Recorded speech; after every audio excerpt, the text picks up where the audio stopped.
Running a restaurant in Somalia isn't easy. Many food businesses struggle to stay open, and those that do often deal with the same problems: food inconsistency, poor hygiene, overpriced ingredients, underpaid workers, and weak marketing. Customers show up once, then never return.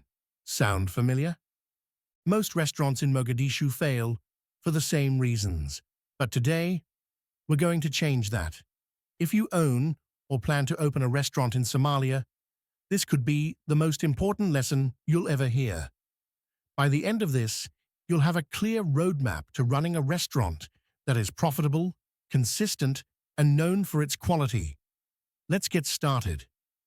Think about the last time you had a great meal at a restaurant.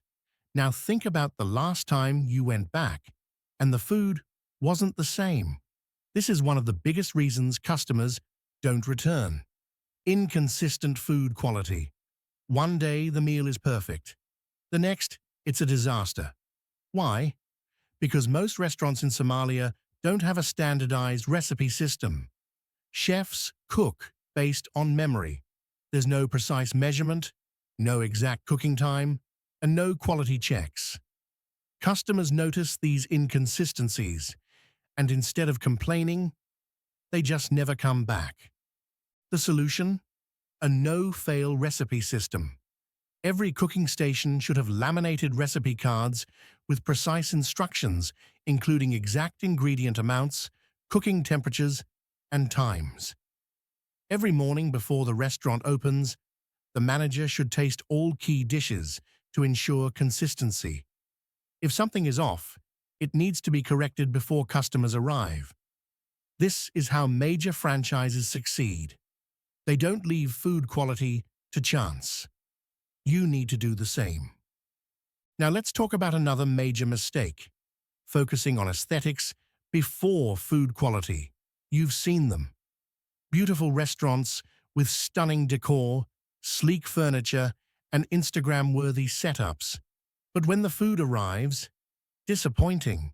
Many restaurant owners believe that if the place looks premium, it will succeed. But no one comes back for the chairs. They come back for the food. The fix? Focus on food before aesthetics. Perfect 5 signature dishes before you even think about decor. Test them. Improve them. Then, and only then, should you invest in making the restaurant look good. A soft opening is crucial. Serve a limited menu for the first few months, collect feedback, and make improvements. And here's the key: hire or train a skilled chef. A restaurant is only as good as its kitchen staff. But even with great food, your restaurant is doomed if customers don't trust your hygiene. Let's be honest, food poisoning is way too common. People say, "I love that place, but I always get sick." And that's the kiss of death for a restaurant. Why does this happen? Poor food storage, lack of proper cleaning, and cross-contamination. In Somalia, refrigeration is expensive, and some businesses cut corners. But the cost of losing customers due to bad hygiene is far worse. The solution? A zero food contamination policy. Every kitchen must have 2 sets of utensils and equipment, one in use, one being cleaned. Cross-contamination must be prevented by color-coded ingredient tracking. Meat and vegetables should never be prepped on the same surface.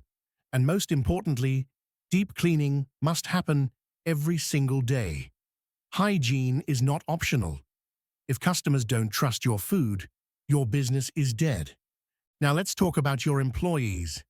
Your restaurant might be making $8,000 a month, but your head chef is earning only $200. You think you're saving money. You're actually destroying your business. Underpaid staff don't care. They rush food, they cut corners, and they leave as soon as they get a better offer. And every time a chef quits, your food changes. Customers notice, and they stop coming. The fix?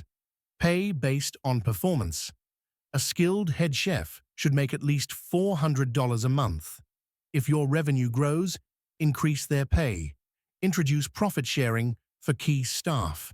Even a small bonus keeps employees invested in the business. And don't forget training.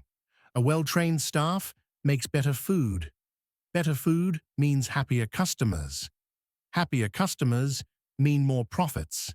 So you have great food, a clean kitchen, and well-paid employees. But why isn't your restaurant packed with customers? Because most restaurants in Somalia don't market properly.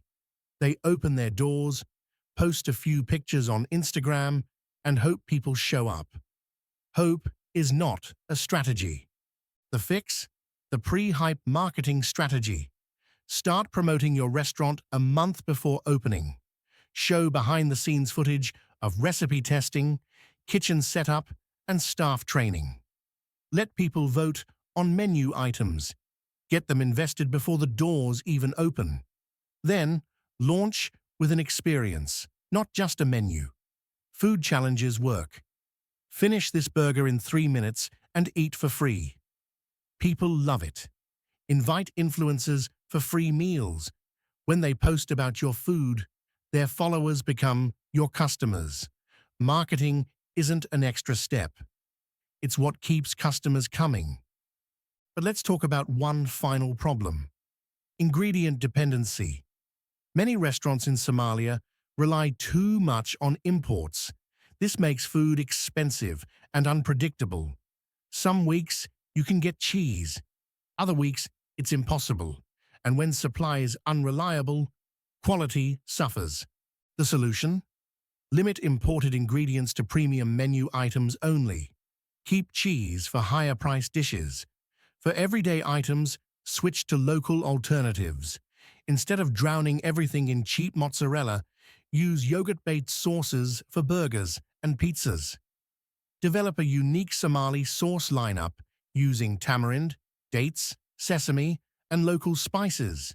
And preserve food naturally with lime juice, salt, and clarified butter instead of expensive, imported ingredients.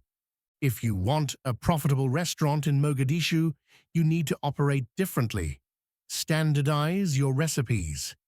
Fix food safety before it destroys your reputation.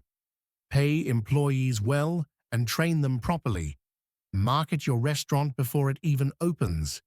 And stop relying on imported ingredients when local alternatives can work just as well. Most restaurants fail because they refuse to improve. But now you know exactly what needs to change. So the question is, what's your next move?